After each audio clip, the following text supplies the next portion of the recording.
चमके जेना चान रखी है सबके मान, चमके जेना चान रखी है सबके मान। मस्ती के आई दिन मुबारक,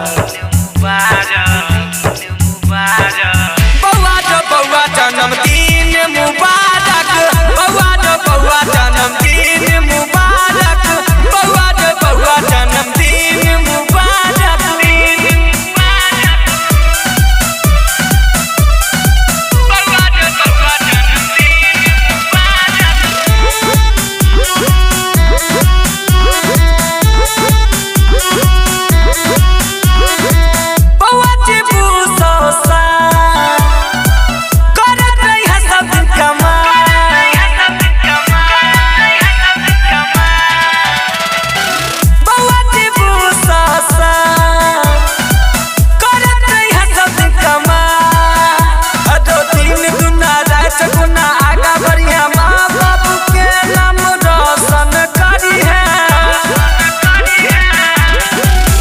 जेना चान रखिया सबके मान, चमके जेना चान रखिया सबके मान। तोरे लेल ई आशीर्वाद मुबारक,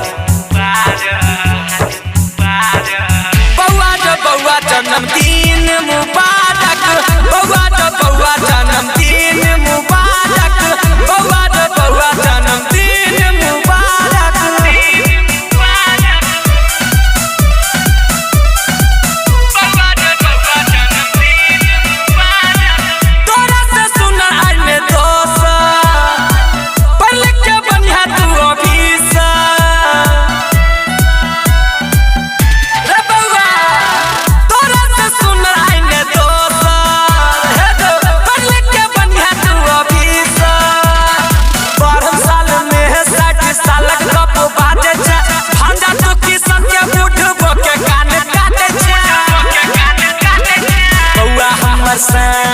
मम्मी के जान, बउआ हमर सान, मम्मी के जान। जिंदगी के सब खुशी मुबारक, बउआ जन्मदिन मुबारक, बउआ जन्मदिन मुबारक, बउआ जन्मदिन मुबारक।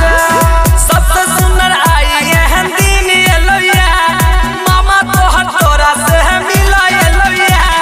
सबसे सुंदर आई एहन दिन एलोया, मामा तोहर तोरा से मिलो एलोया। चमके जेना चान रखी है सबके मान, चमके जेना चान रखी है सबके मान। मस्ती के आई दिन मुबारक।